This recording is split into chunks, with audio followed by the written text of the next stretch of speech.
Estamos en comunicación con Lourdes Palacios. Ella es del Comité de Familiares de Personas Perseguidas o Privadas de la Libertad por Razones Políticas de El Salvador. A la vez tenemos en comunicación a René Valiente. Buenas tardes, Lourdes, ¿cómo estás? José Schulman y Ángel Panduro, te saludamos.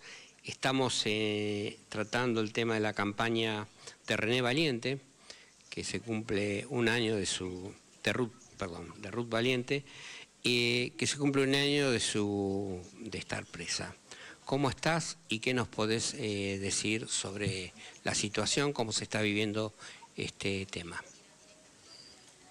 Muchas gracias, Ángel y José, desde Buenos Aires. Y ¿podés gracias, arrimarte René, un poquito más al micrófono porque salís muy baja? Ahí hola, hola, ¿se escucha? Sí. Sí. Saludos, Ángel, José y René, un gusto compartir en este programa. Bueno, decirles que desde El Salvador, como ya lo ha ejemplificado René, se vive una situación de violación a los derechos humanos día con día.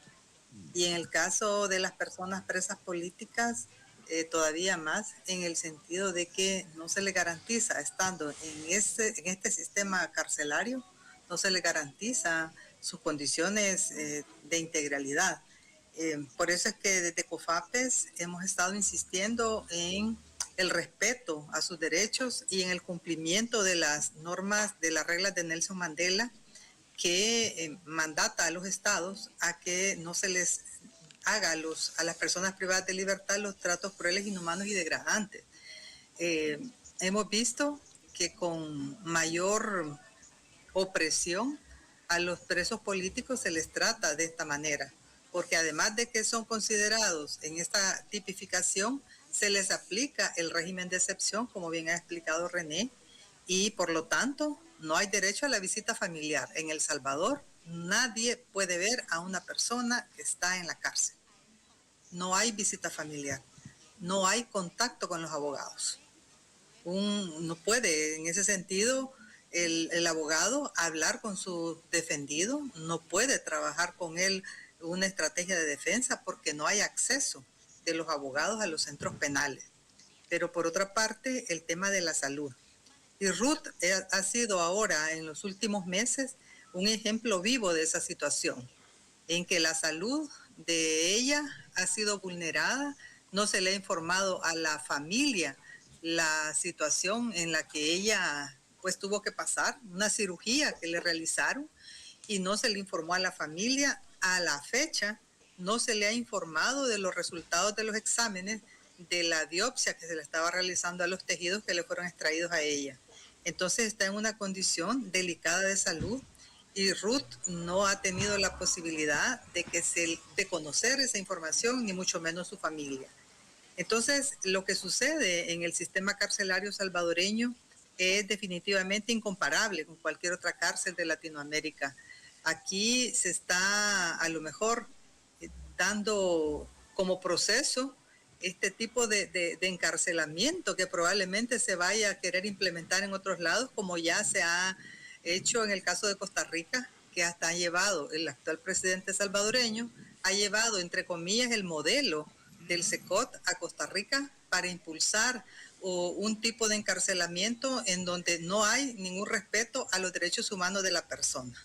Recordemos que cuando una persona está privada de libertad, solamente pierde su libertad, pero no sus otros derechos.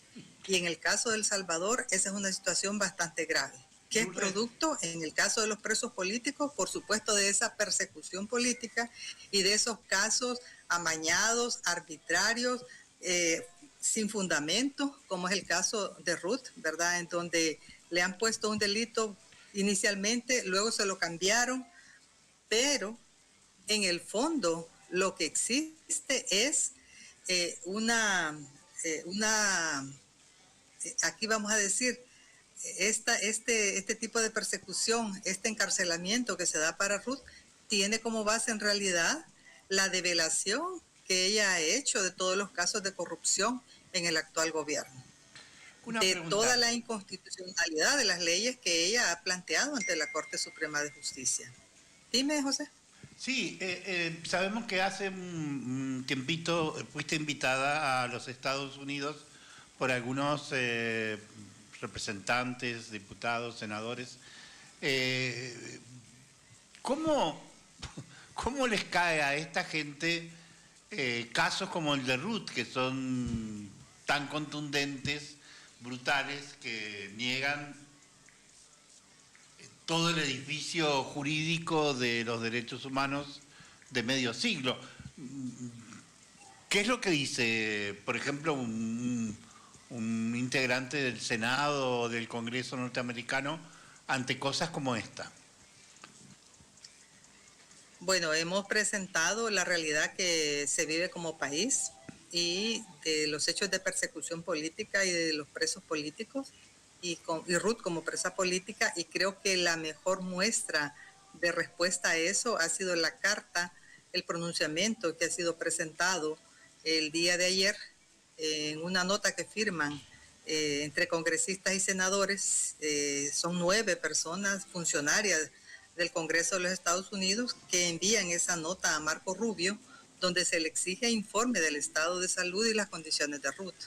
Entonces esa es como la mejor respuesta que se puede dar del nivel de comprensión de lo que está sucediendo en El Salvador y de cómo también es responsable tanto el gobierno salvadoreño como el gobierno de los Estados Unidos en este resquebrajamiento democrático que vive ahora El Salvador. Entonces, Ruth no está presa por lo que el sistema judicial aquí le señala, sino, como he dicho, porque ha señalado las injusticias, porque acompañó a las víctimas del régimen de excepción en sus procesos judiciales, porque les acompañó para poner el litigio internacional de esos casos, los habeas corpus. Además, Ruth acompañó la lucha antiminera en este país, y eso sí es una cuestión de fondo muy fuerte, José y Ángel, porque la minería en El Salvador se prohibió en el año 2017 con una ley. En el año 2024, la actual Asamblea Legislativa, que es completamente bajo el control de Bukele, derogó esa ley y aprobó una nueva ley de minería. Y esa ley permite la minería metálica. Aquí hay empresas de todas partes del mundo ya aplicando para obtener todos los permisos de explotación minera metálica. Ruth acompañó esa lucha, y ese enfoque, digamos, de defensa de los bienes naturales, del goce al derecho a un ambiente sano, también fue acompañado por Ruth en el año pasado, cuando se hizo una inmensa demostración de rechazo a la minería metálica en el país. Nuestro país mide 20.000 kilómetros cuadrados. Es totalmente incompatible con la minería metálica.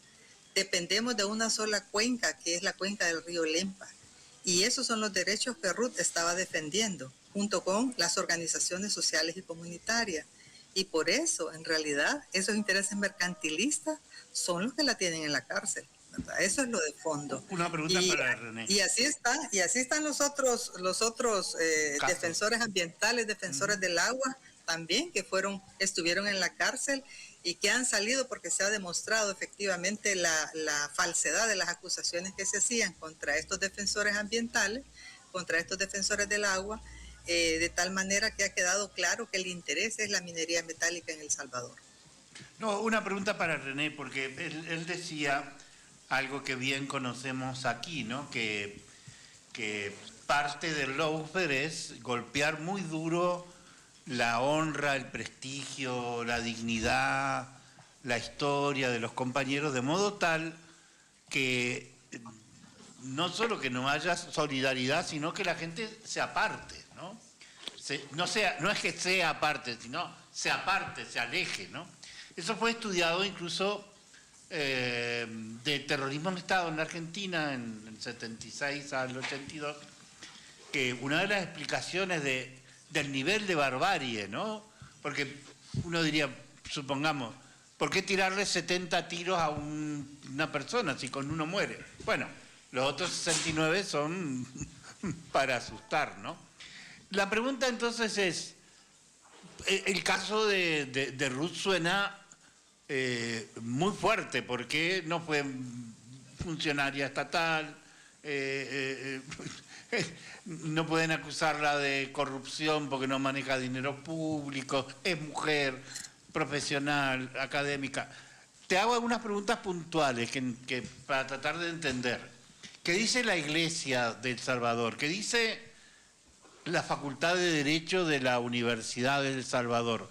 Y no sé si existe algún tipo de colegiatura, gremio de los abogados y las abogadas de El Salvador. ¿Alguno de esos sectores se ha pronunciado por Ruth?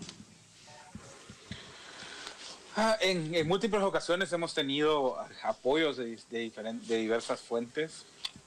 Siendo sinceros, pues estructuralmente tal vez no los suficientes o no los que esperábamos en algunas. Pero sí ha habido un movimiento social muy fuerte alrededor del caso de Ruth. Uh-huh. Yo creo que una forma de explicarlo es por la incidencia del trabajo de ella. Uh-huh. Ruth en realidad, como te digo, es una persona que tiene múltiples virtudes y que es reconocida en múltiples espacios, pero creo que el elemento que más caracteriza su trabajo es la cercanía con las comunidades, la cercanía con los movimientos sociales, la cercanía con estructuras de sociedad civil de distinto nivel, lo que le ha permitido forjar una carrera que la puso en una situación de liderazgo muy importante. Y por eso es que Ruth fue seleccionada como el caso emblema de la persecución política y como objetivo de persecución política en El Salvador, porque fue un golpe quirúrgico al movimiento social. Luego de la captura de Ruth hubo un fuerte silenciamiento en El Salvador, y eso desató exilio, desató silencio, desató cierre de organizaciones. Yo mismo he entrevistado múltiples periodistas, activistas, defensores de derechos humanos que han coincidido en que el punto de no retorno fue la captura de Ruth. Y hay unas palabras que nos dijo una periodista que siempre las guardo porque me parece muy, muy impactante y muy representativo, y es que me dijo ella que si eran capaces de hacerle esto a Ruth, que no podían hacerle a los demás que no tenían esa visibilidad. Y yo creo que ese es exactamente el objetivo que buscaba el poder, ¿verdad? Generar ese impacto, generar ese shock, paralizar. Sin embargo, frente a la gran atrocidad, frente al dolor, frente a la crueldad, siempre surgen los aspectos más bellos de la humanidad, ¿verdad? Y hemos sido abrazados con mucho cariño por innumerables fuentes, personas, organizaciones, estados, que están todos alrededor del caso. Incluso muy rápidamente, por ejemplo, fue declarada presa de conciencia por Amnistía Internacional. Tuvimos pronunciamientos de cientos de organizaciones, y creo que hay algo detrás de todo esto, y es creo que el legado que ha forjado Ruth a través de décadas de trabajo es innegable. No hay forma de cuestionar la integridad del trabajo que ha hecho y la lucha por la corrupción que ha liderado por tantos años. Muy bien. Y una última mía, para Lourdes. ¿Y los otros presos políticos cómo están? ¿Qué novedades hay? ¿Todos ellos están en estas condiciones extremas que sufre Ruth? Sí, José. Tal como reitero, no se le garantiza las condiciones en esa condición de prisión. Pero además, un sistema judicial que está trabajando de forma arbitraria. Imagínate que en el caso de Ruth, por ejemplo, no se le ha fijado una audiencia.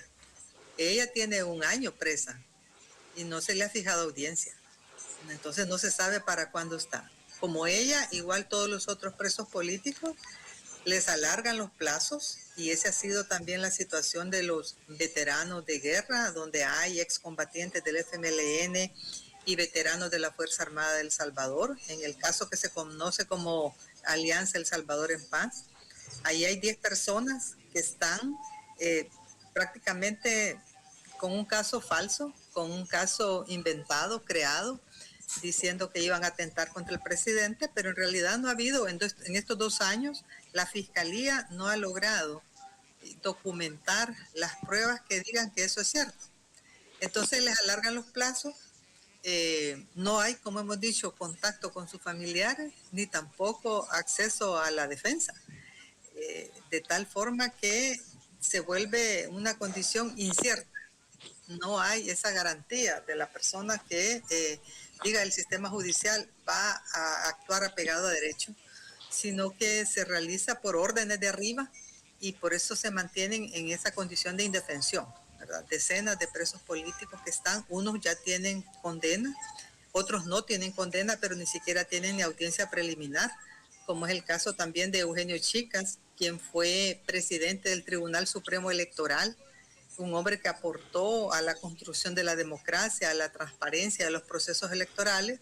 Él está preso por venganza política, porque además también es un hombre que era testigo clave en el caso de la lucha antiminera en este país, y entonces está en la misma condición, ¿verdad? Aplicándoles el régimen de excepción que no permite para nada contacto con las familias, donde no se les permite absolutamente la garantía de sus derechos no está para nada asegurada. Entonces, tienen la misma condición el resto de presos políticos en El Salvador. René decía que 85 personas, ¿verdad? Son las que están actualmente todavía al año, 86 personas al año pasado. Nosotros desde el comité tenemos registradas 95 personas que han pasado la prisión política desde el 2019 hasta la fecha. Es decir, todos los que han pasado por esa situación en la cual se les cambian los delitos, no hay fechas, los procesos abreviados están desarrollándose de manera en que no hay otra opción más que esa, que la gente acepte una culpabilidad por algo que no es, como es el caso de Alejandro Enríquez, que tuvo que hacer un proceso abreviado solo por desórdenes públicos y estuvieron presos 8 meses. No tenían que haber estado ellos en la cárcel, ¿verdad? Ni don Ángel ni Alejandro, ¿verdad? Por una situación como esa. Sin embargo, pasaron 8 meses en la cárcel, ¿verdad? Y hay casos en los que también, hablando de régimen de excepción, también gente que tiene hasta carta de libertad y no han logrado salir de esa condición. Entonces es muy grave lo que sucede en El Salvador, es muy crítico, y desde acá queremos transmitir pues a todos los países de Latinoamérica, al resto del mundo, la injusticia que se está teniendo para el caso de estas personas. Y por otro lado, existe otra modalidad que han implementado recientemente en el sistema judicial salvadoreño, que son los juicios masivos, sí, que son esas audiencias públicas únicas, donde ponen 50, 60, 100 personas, y solo porque son de un mismo territorio que coincidentemente habitaban, son tipificados de la misma manera y puestos con un solo delito y con una misma condena. Entonces creo yo que esta situación que ya señalaba el grupo independiente de juristas, que en marzo presentó el estudio de parte de la American University, deja claramente establecida esta situación y plantea ese cometimiento posible de crímenes de lesa humanidad de parte del gobierno salvadoreño, que está llevando a todas estas personas a esos tratos crueles, a esos tratos inhumanos, y sin la posibilidad de acceder, ¿verdad?, a la justicia. Así está la situación. Lourdes, permitime una consulta. Creo has estado viajando y quería consultarte acerca de todo.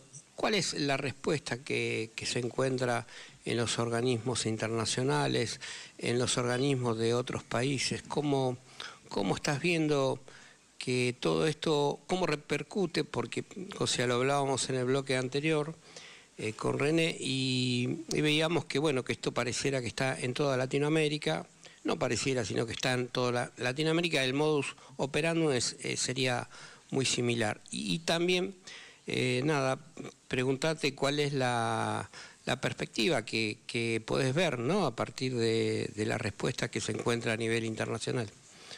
Tu opinión, por favor.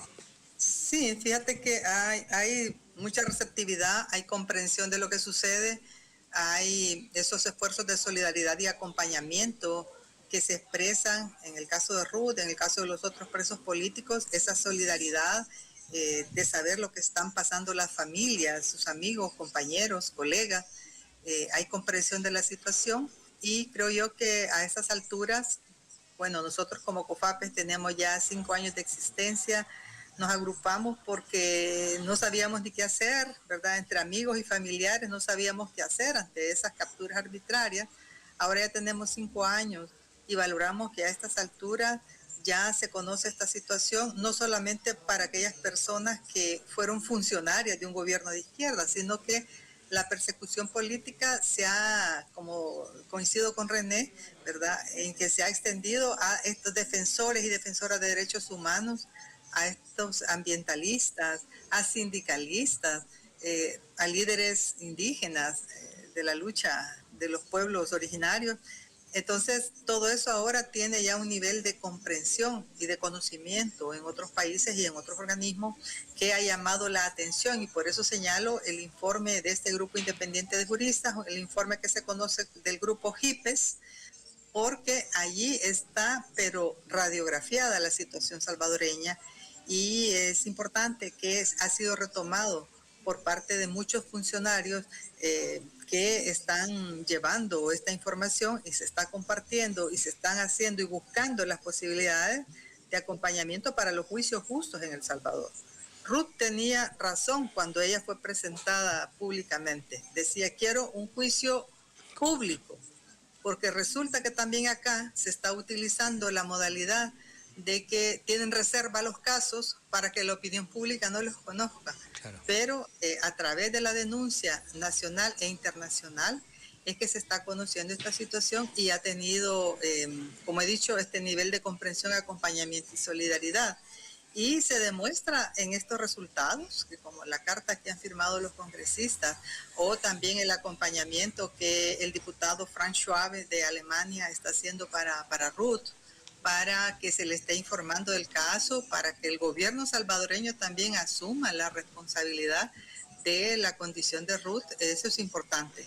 Entonces nos parece que a estas alturas, pues sí, hay ese, por lo menos hemos logrado que se conozca esta situación y que distintas personas, personalidades también, vean a El Salvador en esta fase que estamos tan difícil de una instauración del fascismo, y que eso está llevando a esta violación de derechos humanos.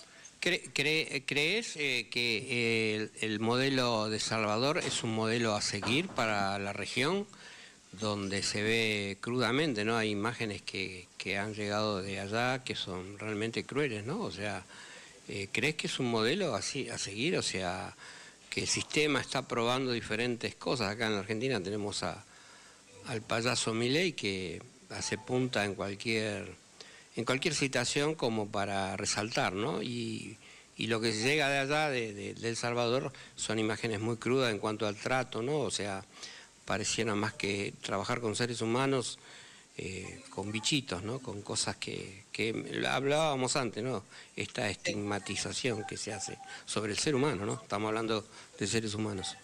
Sí, efectivamente, fue como el ensayo de laboratorio para los otros países de Latinoamérica, que lamentablemente hay que decir, con base a una demanda generalizada de tener seguridad ciudadana, ahora sí respetan los derechos humanos, porque no queremos decir que no se atiende el tema de la inseguridad ciudadana, y además es responsabilidad de todos los gobiernos, de todos los estados, pero no a costa de violar los derechos humanos del resto de personas, ni que se tomen estos entre comillas como aquí se ha expresado de parte del gobierno, que son como efectos colaterales. Son vidas, son gente, son familias. Son personas. Son personas. Y lamentablemente este modelo es el que se está también tratando de popularizar, o de que se haga también en otros países. He mencionado el caso de Costa Rica, el caso de Ecuador, el caso de ustedes, de Argentina, que está tan crítica la situación también ahí, porque saben que es el tema de los derechos humanos en su conjunto, ¿verdad? Porque aquí estamos hablando de presos políticos y persecución política, pero es el tema de todos los derechos económicos, ¿verdad? encuesta, que aquí en El Salvador, en la última encuesta que se presentó hace 2 días por parte de la Universidad Centroamericana, lo que más resiente a la población es la situación económica, el desempleo. Lourdes, se nos termina el tiempo. Queríamos enviarles un saludo enorme y en base a la experiencia nuestra, de algún modo sabemos que le va a llegar el abrazo a Ruth.